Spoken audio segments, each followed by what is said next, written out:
Welcome everybody again to another episode of the Idea Me Show that profiles the humans behind the truly big ideas that are shaping the world, shaping the future, inspiring the future creators, and for all those that like really great stories. I'm Ira Pastor, your life science ambassador along for the journey today. So for those that have been watching and listening to the show, you will know that we have over the last few weeks been discussing a lot of the novel funding mechanisms that have been emerging in and around the biotech space, specifically related to some of the what we'll call unmet needs or unanswered questions, and that we've been focusing on the shows more specifically related to things like health, aging, longevity, biology front. We have had guests on from the X Prize Foundation. We have talked to Victor Zhao at the National Academy of Medicine on their Grand Challenge program, the UKRI's Aging Challenge program. Today, we are going to continue along this path, touch on some of these topics, but get into some really deep additional themes with a really fascinating story. Joining me today is Mr. Perry Marshall, who, aside from being one of the most sought-after business consultants to multiple industries around the world, and aside from being the author of one of the world's best-selling books on digital advertising, 80/20 Sales and Marketing, also wrote a fascinating book called Evolution 2.0, Breaking the Deadlock Between Darwin and Design, to bring his sort of engineering perspective to focus on some of these grand, unanswered questions behind cellular biology over the last century. Mr. Marshall formed this newest company called Natural Code to develop and apply core principles, ultimately how nature gives rise to information, to consciousness, to intelligence, and is now offering a staggering $10 million incentive prize known as the Evolution 2.0 prize, believed to be the largest single award of basic science ever, to the person or team that can solve one of the largest mysteries in history, ultimately how genetic code got inside cells in the first place, and ultimately how cells intentionally self-organize, communicate, adapt, and at the end of the day, where all this information originally came from. This competition is intended to speed breakthroughs around the still unknown processes of cellular communication that may have trickle-down implications for things like how we deal with cancer, how we could create intelligent robots that can think for themselves one day, ultimately maybe even teach plants how to combat climate change for us. He has a fascinating group around him. His advisory panel represents top genetic experts from like George Church, who was on the show recently from Harvard, Dennis Noble out of Oxford, the Royal Society of Biologists that was the first to model the human heart on a computer, plus a diverse group of investors from private banking, healthcare, biotech, software, and so forth. Mr. Marshall, thank you for taking the time out of your schedule to come on the show today and talk for us a little bit. It's great to be here. I love this topic, and I'm glad that you're interested. It's going to be a little geek fest, and maybe we'll glimpse the future a little bit. Absolutely, absolutely. For those that don't know of you or haven't read much yet into this topic, can you take a few minutes just to introduce yourself, a little bit about your background, where you grew up, how you got interested in engineering, and then sort of a little bit of your path, sort of between engineering to marketing, and ultimately into the decision to solve some of the most important questions that face us today in terms of biology and the bigger universal questions about information and intelligence. Well, I grew up in Lincoln, Nebraska. I'm a pastor's kid, and I got a degree in electrical engineering at the University of Nebraska, and I worked in audio and acoustics for a few years, and then ended up in industrial automation. And when I got laid off from a job, and I kind of got thrust into sales, and sales was kind of a miserable life of calling people and trying to go see people and knock on doors and everything. Yep. And after a couple years of bologna sandwiches and ramen soup and peanut butter sandwiches and baked potatoes and salsa, and a wife who she was pregnant when I got fired, and with our first child, and spiraling credit card debt, and all the other stuff. I discovered this thing called direct marketing, and for me at the time, what that meant was if I got really good at using media and advertising and internet, I didn't have to go chase people around. They would find me. Mm-hmm.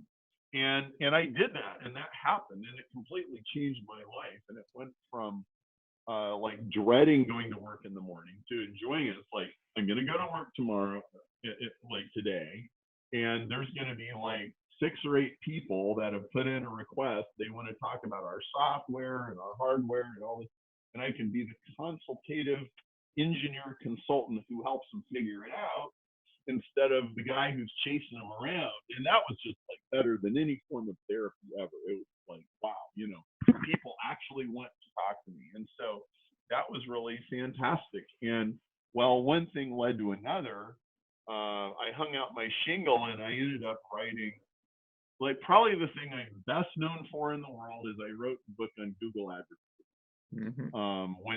When Google started selling, a slot, at the top of the search engine and auctioning it off for money, I, like everybody else, thought that seemed kind of perverse.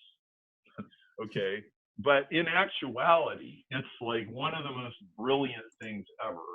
And now 17 years later, I can't tell you how many businesses would not exist, like, and people who would not have jobs, and professions, entire professions and industries that wouldn't exist if you couldn't take a dollar and hold it up and say, put me in the front of the line. I got something, the world's never seen before, and you need to listen to me. And I think it's one of the most brilliant things ever. Mm-hmm. Well, so I've been doing that. I have another book on Facebook advertising. Actually, most of these books are written by co-authors, and because I got a whole network of colleagues that, this is paid internet advertising is now a $200 billion industry, right? So, Sure. but we're kind of like the guys that write books on this stuff. Well, okay, so what does this have to do with evolution? Well, a couple of things. Is first, before I go into a deeper story, Mm-hmm. I'll just mention that, so online advertising is, in my opinion, the real cutting edge of AI. Mm-hmm. Okay. Now, AI is used in a lot of places, and I'm not putting any self-driving cars or anything else down when I say this. But Sure. if you want to say, where is the most money being spent for the most practical purposes, to harness AI, and it's digital advertising and social media, and it's getting whatever you see on your phone and on your computer to be as relevant to your interests and what you like and what you buy. It's like we're trying to design a world that is customized to you, okay? Mm-hmm. And it's arguably one of the most incredible advances in human history, and I'm right on the cusp of it. And not to like throw cold water on the party, but in my opinion, there is no such thing as AI. Okay. Okay, it's all A and no I. Okay, Right. it's algorithms. It's just Boolean logic following instructions. Okay, and you can add layers and layers and layers and layers to it, but at the end of the day, it's dead. And if the humans went away, it would all come to a screeching halt in a day or a week or a month, and it would all fall apart. Okay, and so we don't have intelligence.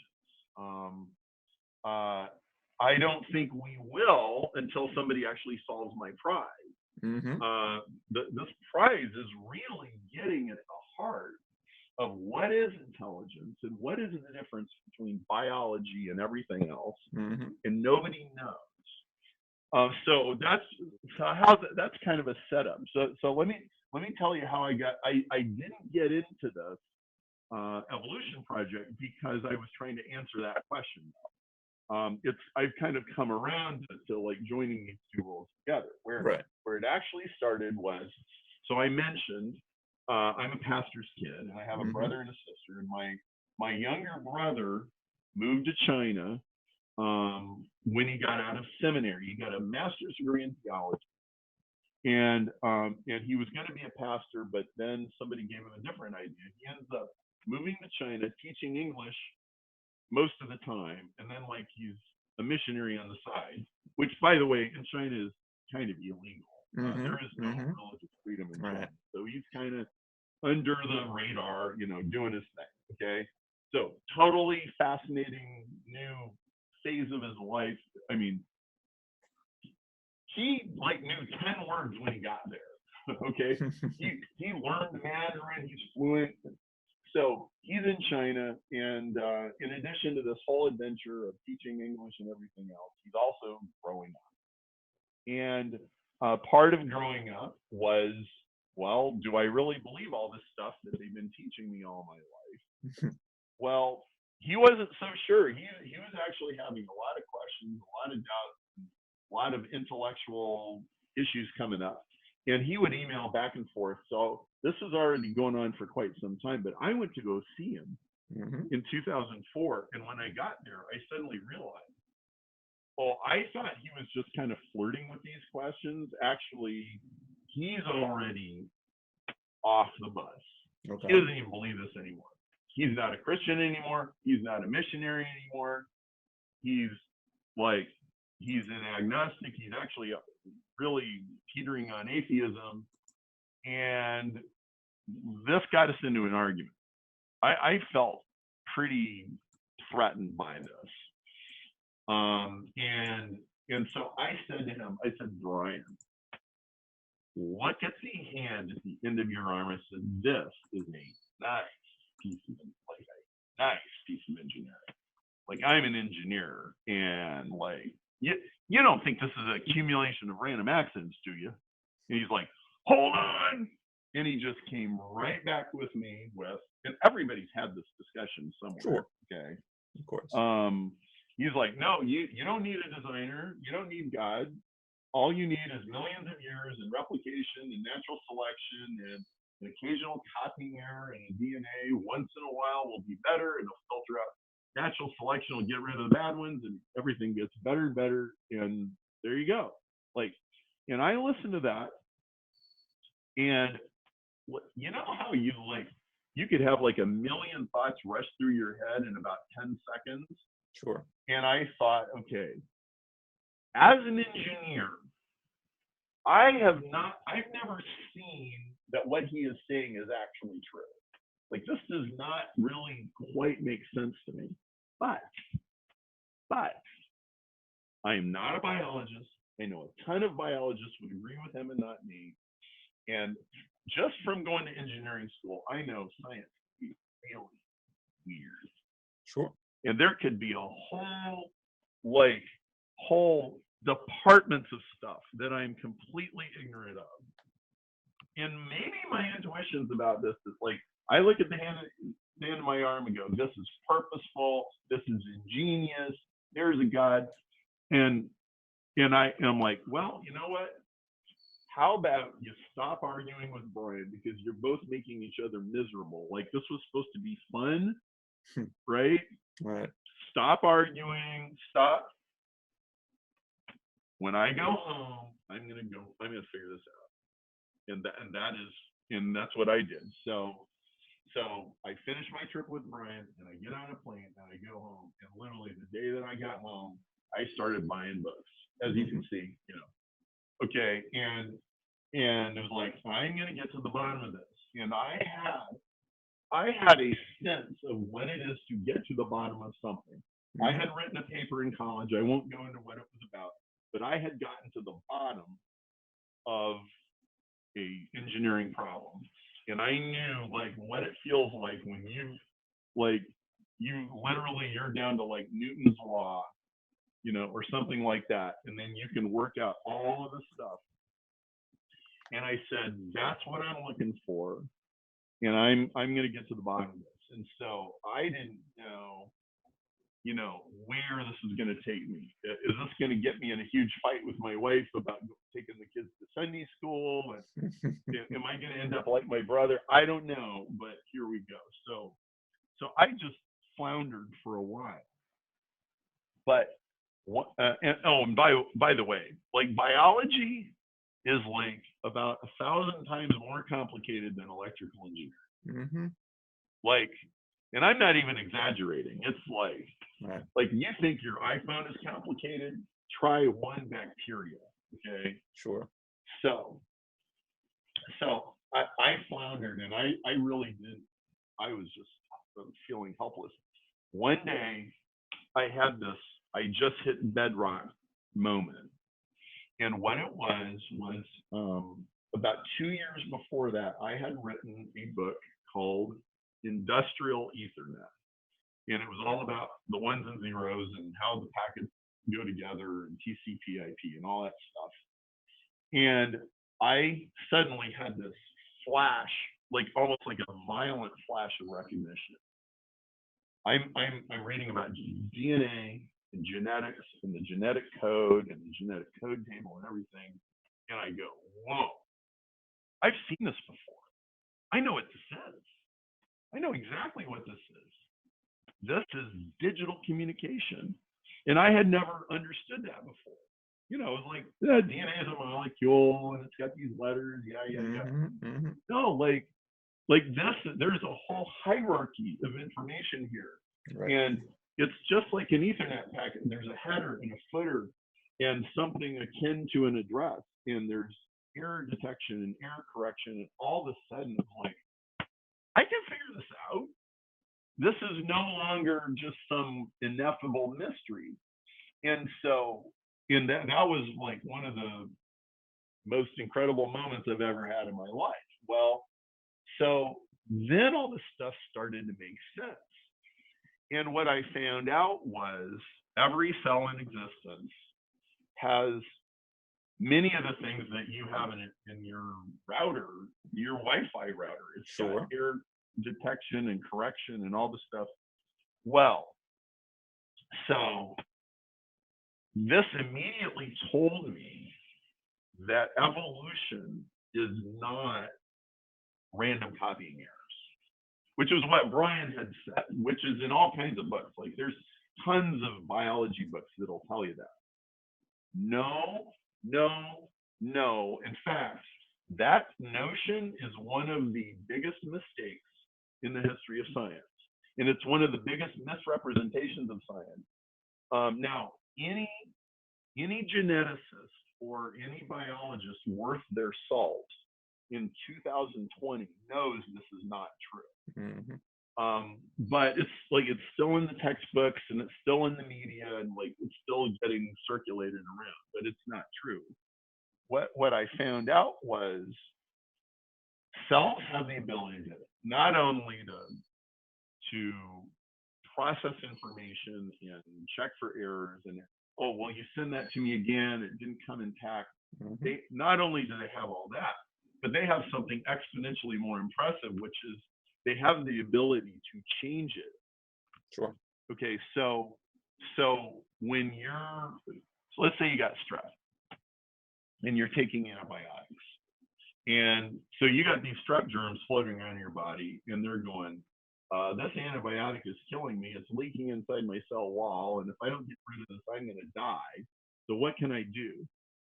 And that cell will go around and it will look for another cell that has a pump, and it will pull in the DNA from that cell that codes for a pump, and it will insert it, read the code, build a pump the poison out, and then update its Dropbox folder with new code and share it with all its bacteria friends. And now all of a sudden, your strep germs are immune to this antibiotic. Right. And what I just said could happen in 30 minutes. Wow. Well, so I came into this initially. My knee-jerk bias was actually against evolution. Where I grew up, they told me the Earth is 6,000 years old. Everything in geology is from Noah's flood. Evolution is a hoax. This molecules to man story is a big bunch of fiction. As I got into the literature, by the way, I found that the bookstore level of the conversation was almost useless. It was too polarized, and the arguments were too simple, and most of them never really dealt with the real issues. I had to go deep into scientific literature. And what I found was evolution isn't a hoax. It's going on all the time, like literally 24/7. Right. If you know what to do, you can merge two species together. You can get a third species, like literally in, in a week or a year or what, whatever. And it's like way, way, way more sophisticated than anybody had ever told me. And so being an engineer, and then also being really at the forefront of digital marketing and what we call AI and machine learning and all that stuff, I suddenly realized that what is going on in the cellular level is so much exponentially beyond anything humans know how to do. It's not even funny. Mm-hmm. I mean, so, well, I should probably take a breath and let's ask a couple of questions, but that's how I found myself in the middle of this huge mystery. And it's a fascinating introduction, and I think there's many that have gone down that path in different fields before and run into the same. I'm not a classically trained scientist. I'm a pharmacist by undergraduate training that spent most of my career in the pharmaceutical industry. Yet, like you, I have throughout my career, swum around in some of these. The unanswerable, well, I'll call them the stuff that gets swept under the ground, under the carpet in my industry that people just don't want to talk about just because it doesn't fit the narrative. And now in your book, in Evolution 2.0, you touch on some of these fascinating themes. And one of the most important, in my perspective, being in sort of a regenerative medicine guy nowadays, is the principle of form, which is, it's a word that seems somewhat benign, but it is one of the most elegant things, personally, I think of out there in the context that form is one of these things that, is not dictated, although we like to think it, or the geneticists might like to say so.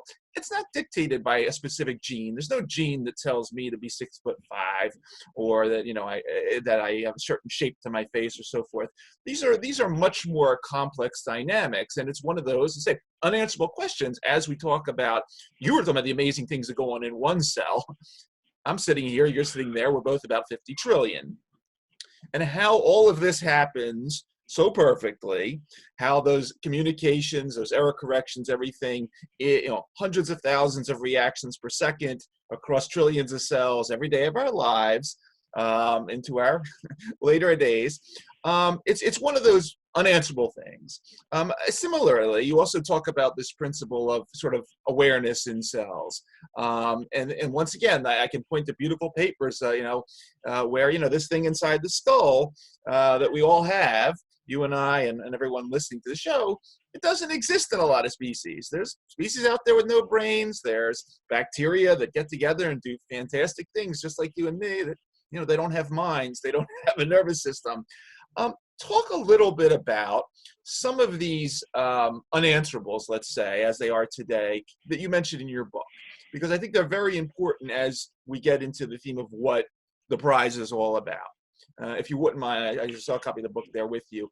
Can you talk just a little bit about some of the ones that really made you scratch your head as you were writing the book and doing your research? Well, so I think questions are more interesting than answers. In fact, I think they're more important than answers. I think answers have an expiration date and questions don't. Like, questions just go on and on.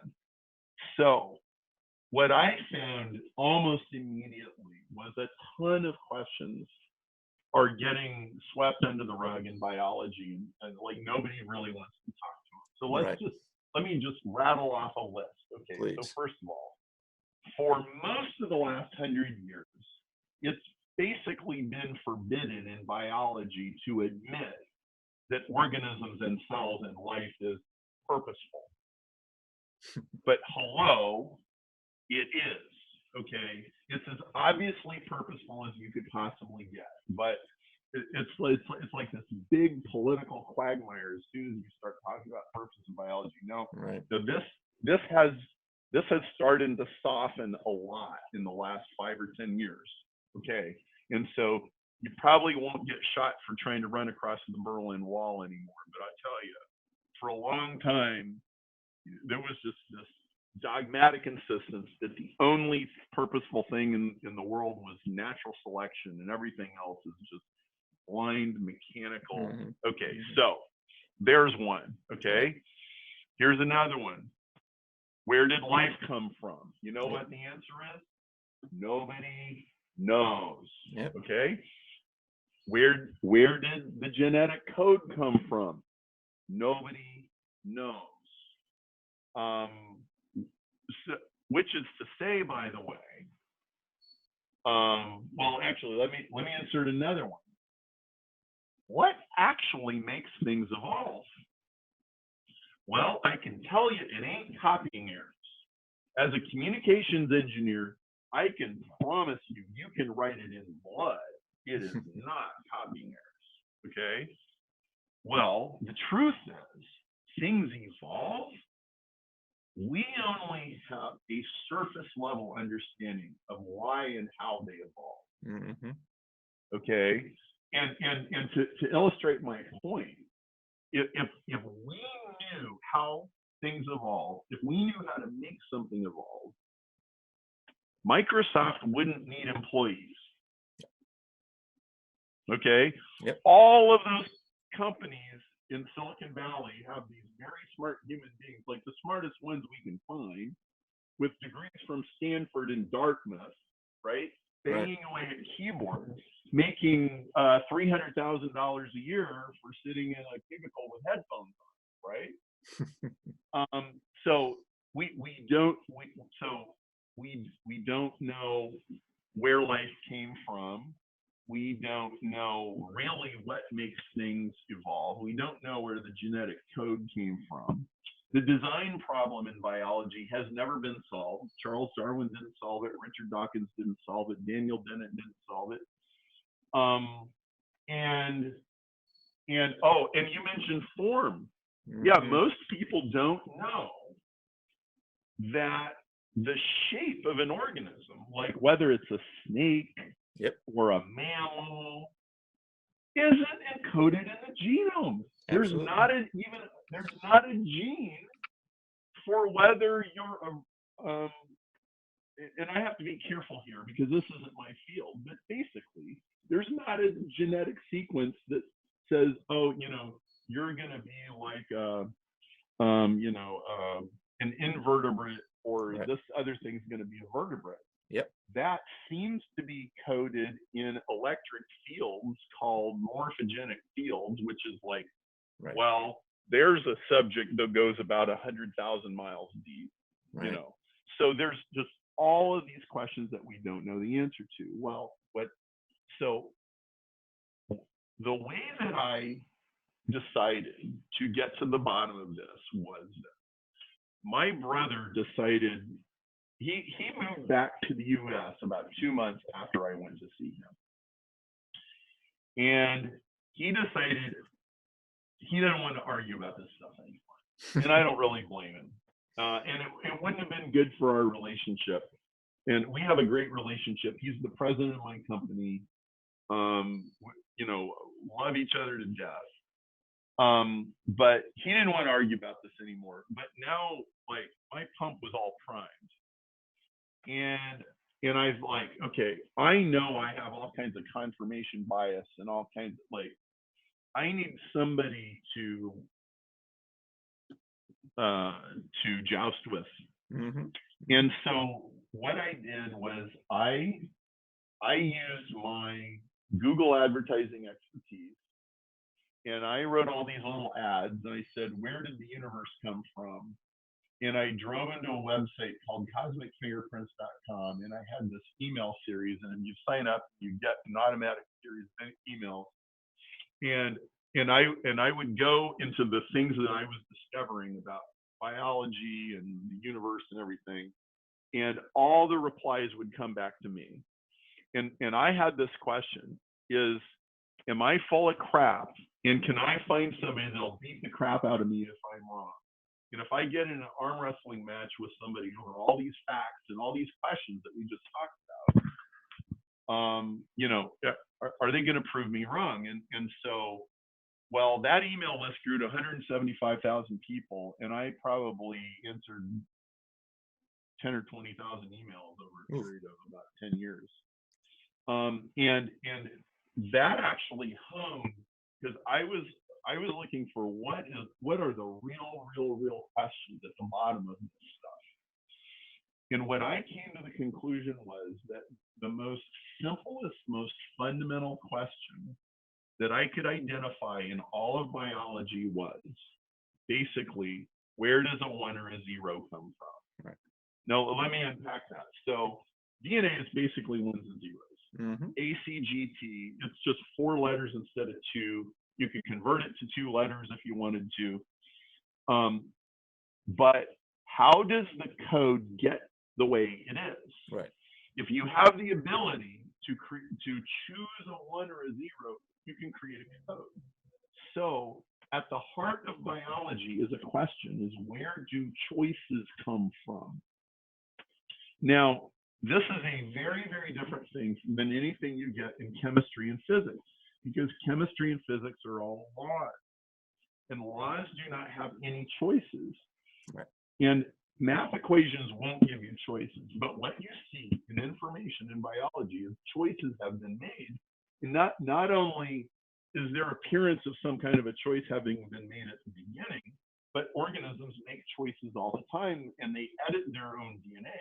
Mm-hmm. And so I could be wrong, but I personally view the origin of life and evolution as 2 sides to the same coin. They're actually the same fundamental question. And the fundamental question in evolution is, where is choice? And what does it come from? And what is it? Mm-hmm. Now, if you take a step back, this is actually almost like the most fundamental question of humanity. Sure. Okay, so all of our religions and our laws and our social customs are all about getting people to make good choices. Mm-hmm. Okay, there are all the classic philosophical questions about free will or determinism and, you know, fate and all of that. This question is right at the center of AI, Mm-hmm. because Google and Facebook and LinkedIn and all these social media platforms all run on algorithms, but all their computers are as dumb as a box of rocks. And if the humans pull their hands off the keyboards, it'll all grind to a halt. It comes to the question of agency, which is essentially, you know, like that bacteria that's like trying to fight antibiotics. Right. It's choosing, like, well, I got to do something here. And then it goes and does something, and it may or may not work, but it's exercising agency. And so this led me to formulate a specification for a prize and say, like, as far as I can tell, the most fundamental, simple question in all of biology is, how do you get from chemicals to code? Mm-hmm. And if you read the really classic books that ask the really classic questions, like, for example, there's a book called What is Life by Erwin Schrödinger, Sure. famous physicist, tackling biology in 1943. It's a brilliant book. It's not very big. You could read it in an hour. He's like, hey, like rocks just sit there, right? Mm-hmm. And, you know, if I light a fire and the fire will run and then it'll die and then it's done. But like living things, you know, ants push their food up a hill, and, you know, and living life creates its environment and shapes its environment instead of just being a passive recipient. What is this? Mm-hmm. And so anyway, this is a long-winded way of saying that I said, if I can define this Mm-hmm. elegantly and simply, where like you can literally write it on one sheet of paper, Right. and then attach a whole bunch of money to it, we can actually start getting some honest answers to this question. Absolutely. Absolutely. Moving along that path, it mentions that, on the Evo 2.0 site, in order to win the prize, one needs to arrange for a digital communication system to emerge or self-evolve without cheating. Walk me through that one, because I'm not a zero and ones guy. So take us through that if you would. Yeah. So don't feel bad if we can figure out an even better way to explain it than we have on the site, like, God bless you, like send in a message and we'll respond to it. But so you send me a text message on your cell phone, right? You say, "Hi Perry," HIPERRY, and you press send. And then my cell phone, I get a message from Ira and it says, "Hi Perry." Okay. So your phone encoded and my phone decoded. And there was a message that went through the cell phone network. Right. That's communication. Encode, message, decode. Okay?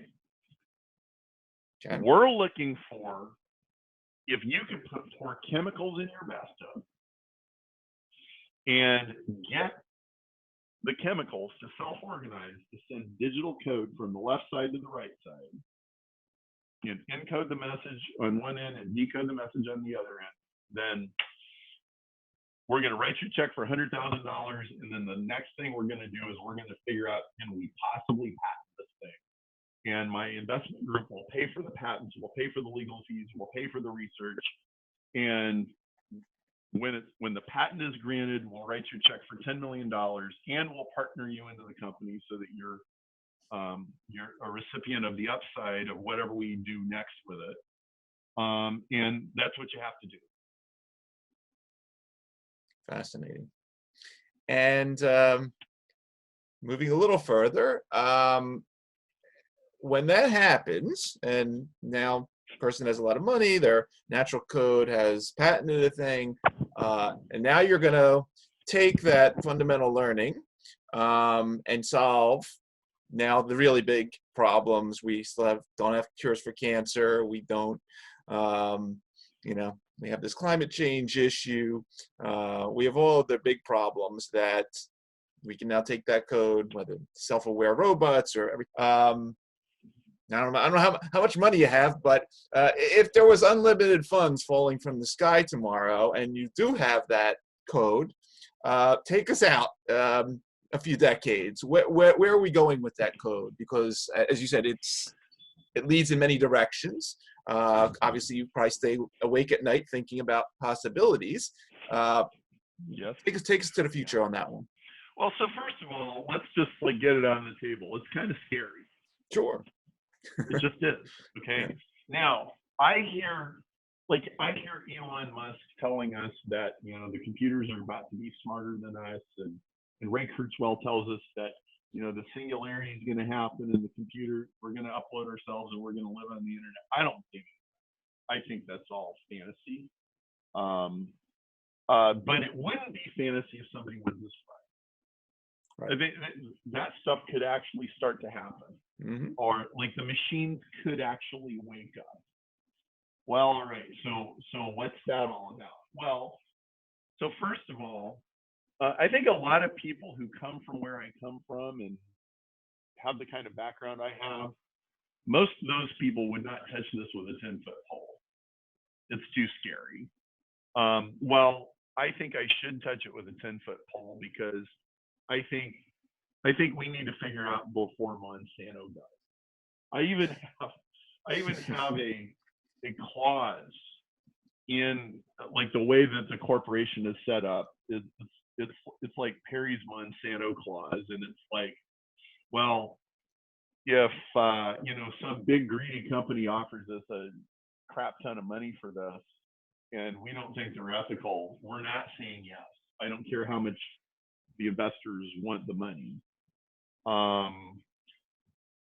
So I think that all of the questions that come up have been addressed in like about 500 science fiction books and movies. Sure. Okay, and I really think all those questions are real.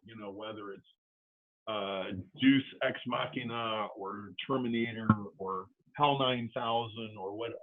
All of those questions are on the table. Now, I think practically speaking, what you're going to find is that you're still 4 billion years behind life itself.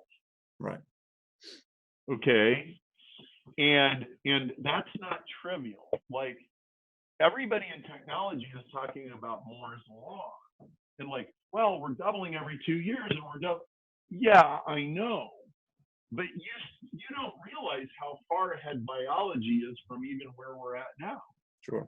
Okay, it's going to be a long, even at the current rate of Moore's law, if it holds up, we're still a long way from that. I just think, I think the technocrats that talk about this stuff are way over optimistic, and frankly, I think they're doing it to kite their stock.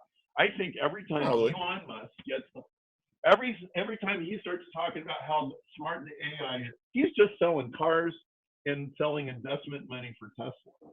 And I'm not saying that his cars are bad or anything. I'm just saying it's overhyped. And I think Ray Kurzweil is completely has his head stuffed in a cloud. And I think it somehow benefits. It really, honestly, all the singularity talk, what it does is it distracts people from the fact that there's a very, very small number of people that run the world now. Google, Amazon, Facebook, Apple, the big four, okay? And if you look at those 4 companies, there's about 25 people that control those 4 companies, and those people are responsible for everything those companies do. And somebody's always pushing the buttons, okay? And so when you talk about machines having a life of their own, you kind of capture the public imagination. But the machines don't have a life of their own. So really what we're faced with is a lot of moral and ethical issues. Now, so that's like the negative side, and I just want to like get it out there because it's not like I don't think about it. But on the positive side, let's take cancer, for example. Sure. I have read a lot of research that suggests to me that cancer research as currently formulated is based on a wrong understanding of evolution. And this is why cancer, $100 billion or more, just government money, not including everything else in the last 40 years, has accomplished very little. True. Okay, like really, you're not that much better off in 2020 than you were in 1980 if you have cancer. Cancer is evolution out of control. I think that is the best definition of cancer I know. Cancer is when a cell decides, I want to do my own thing. I don't really like just cooperating with all you guys. And so I'm going to switch on all my evolutionary machinery and I'm going to fight you guys like tooth and nail. And I get all the resources, I get the sugar, and I get the oxygen. And so here's what happens. You hit cancer with radiation and chemo and everything, you kill 99% of it. But the 1% you don't kill massively, high speed mutates in ways that the traditional Darwinists always told you was impossible. It does it, and then you don't have any idea what to do. And so we've all, like my dad died of cancer, we've all watched this happen. So they go in for treatments, and 6 months later it's like, oh, your numbers are looking really good, we're really closing into on it. And then 3 months later, metastasis, and it's going everywhere and they can't stop it, and then your Uncle Joe dies 4 months later. And like this is because we don't understand evolution, and we don't understand the willful agency that is driving it. So the way I think of a cancer cell is like a cancer cell is an intelligent agent that has an evolutionary toolkit, which is incredible. Okay, and it's like, oh, well, here's a socket set, and here's a drill, and here's a saw, and here's a hammer, and it's just got all this stuff, Yep. and you do not know when it's going to pull out. Like, oh, here's a fishing rod, man. They didn't know I had one of these, right? And and there's no way to predict what it's going to do. I actually suspect that the best way to fight cancer is to make sure that you don't kick it into hyperevolution. I'm not a cancer expert. I'm just going on as best I can tell. It's probably better managed than killed off. And so I think if this prize is won, we might actually begin to understand what is the willful agency of cellular life that makes it what it is. It's fascinating. And I'm completely on board with you on the cancer front. When as you mentioned, you have cancer, by the very definition of sort of, originally unicellular life, they use the same tools that from a couple billion years ago today, when cancer runs out amok in terms of, these abilities to, move around and go where it wants to go. And there's a lot of power from those last 4 billion years that tumors unfortunately have learned. One other question related to that. You said, early on, mentioned that you have some really important folks that are on the board of the Prize Foundation. You have George Church, Dennis Noble. One of the areas, that on previous episodes, we've also touched on, like to use the word weird, but some of these weirder themes.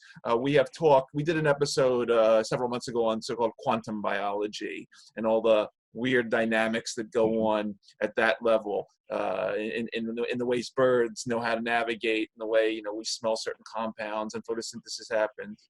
We've touched on morphogenetic fields as well. I was just wondering, are you bringing some other folks to the table, sort of beyond the pure biology angle, that have their toes wet in some of these critical areas, but maybe they're not as popular just due to the narrative? And just, off the top of your head, do you think the winner potentially, where do you think the winner most likely will come from of this prize? Biology, computer science, something else that we haven't thought of? Well, if you and I were going to bet today $1, what do you think that profile of that person's going to look like? Well, I got a great story about that. 3 years ago, I was in Dubai, and I had this friend. He said, "Hey Perry, if you come and speak at my marketing seminar at Dubai, I'll get you some evolution investor meetings," because I was trying to raise money for this thing. Well, so I go there, and I didn't know who any of these people are. Well, it turns out I find myself in the office of the director of investments for Emaar Corporation, which is the company that built the Burj Khalifa, built the biggest mall in the world. It's like the biggest real estate company in Dubai. Oh my word, right? And I'm sitting in front of this guy, and he's really nice, and he's really sharp, and I explain everything I'm doing, and he goes, "Perry, this is very cool. I love this." He goes, "Unfortunately, I can't invest in this." I go, "Why is that?" He goes, "Because this is a real estate company, and what you're doing is totally not real estate. So it's outside my charter." But he goes, "I know who's going to win this." He's totally serious. And I go, "You do?" And he goes, "Yeah." He goes, "It's not going to be an American scientist in a white lab coat. Okay. It's going to be like a 9 or 14-year-old kid in Montessori school in some artistic country like Sweden or Italy." And I just bust out laughing. I'm like, "Yeah, I could believe that."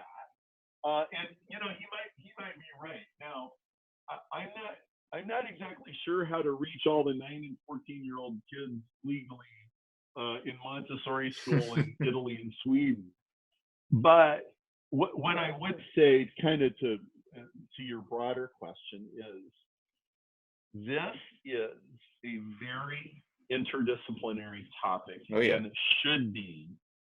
And like Ray Noble is Dennis Noble's brother, Okay. and Dennis is one of my prize judges. He's an extraordinary scientist. And Ray says evolutionary biology is too important to be left to the evolutionary biologist. Mm. And just like as an anecdote, you know, I live in the marketing world for, you know, how I make my living anyway, and I love it, and I love the entrepreneur.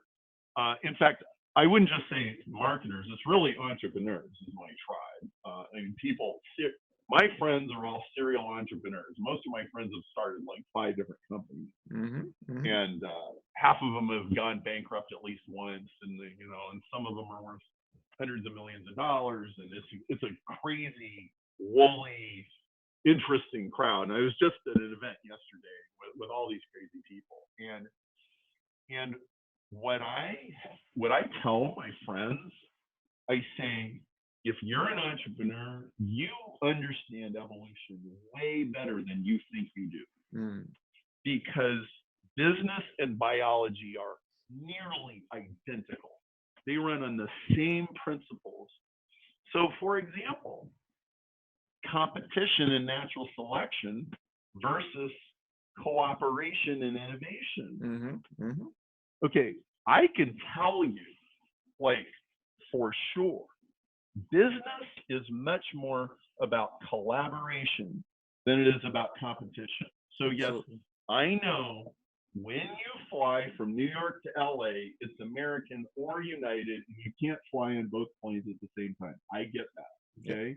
But when you buy a plane ticket and you get on a plane, you think about the layers and layers and layers and layers and causal chains of cooperation and coordination and organization that have happened for you to be able to get on that plane, okay?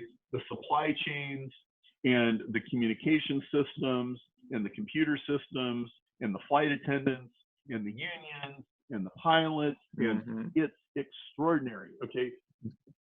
And then you get deep into evolutionary biology and you find out it's natural selection doesn't make anything happen. Natural selection is just a static force, okay? All evolutionary events are triumphs of competition.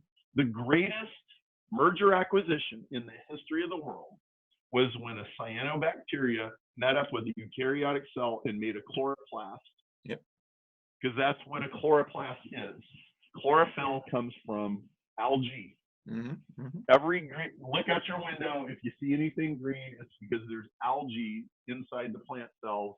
That's, you know, it's got a 3-bedroom apartment with a view, and it agreed to provide the energy. Okay, I'm your solar collector, and like you give me a picture window, and I'm happy. So all evolutionary events are leaps of cooperation, and that tells a lot. So, like, I think evolutionary biology has screwed us up with this selfish gene, natural selection narrative that is largely not true. I mean, it has an element of truth, certainly, but it's only like a shadowy truth. It's not the real deal. And so I think even our narratives around economics and business are severely flawed from the way that biology has been taught to people.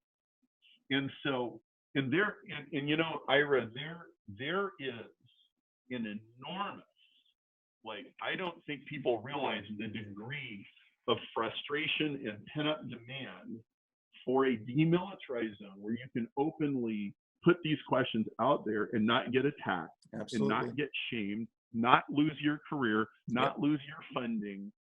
I don't think people have any idea how, like, pent up the frustration is over these issues. And the elephants in the room that nobody's allowed to talk about. I really salute you, because I love the way that you just brought these out on the table and just invited me to talk about them. It's a fascinating topic, and you hit it head on. I mean, I think there's many more people out there than you would expect that fear getting involved in this, but you know they want to, and I think what you're doing is oh so important. And as I said earlier when we were talking offline, that why I wanted to profile this, because I think it's just it's so elegant in the way you put it together and the way you talk about it, and it needs to be done. And I really, I wish you and obviously the people that are going to be applying the best of luck. And I hope, I think I saw George Church predict that maybe we could get it done in 5 years. That if that's the case, oh my goodness, it's going to be a fascinating couple of decades. But for everybody watching and listening on the various podcast networks, we've been talking with the amazing Perry Marshall, talking about his new company, Natural Code, and the Evolution 2.0 prize, $10 million to ultimately figure out how nature gives rise to information, consciousness, and intelligence. Pick up his book, Evolution 2.0, Breaking the Deadlock Between Darwin and Design. If you're interested in digital advertising, 80/20 Sales and Marketing is one of the Bibles of that industry. Perry, thanks for taking the time to share this amazing story with us and everything you're doing. And as we say on the show, moving the human story forward. And this is one of those things that, when it happens, is going to move it forward by leaps and bounds and catch up with those 4 billion years that nature has on us. But really amazing stuff. And just want to say thank you for taking the time to do this and what you're doing. It's really amazing. Well, thank you. We have a podcast at evo2.org, or just Google Evolution 2.0 podcast, and there's lots of interesting conversations. This is a very eclectic topic. I mean, we Absolutely. just bring in all kinds of things, and I really appreciate you, bringing me into this. I was researching your podcast and seeing that, you've got a lot of, heavy hitters in the financial and technical and medical space, and some very distinguished guests you've had. So I'm honored. Thanks for having me.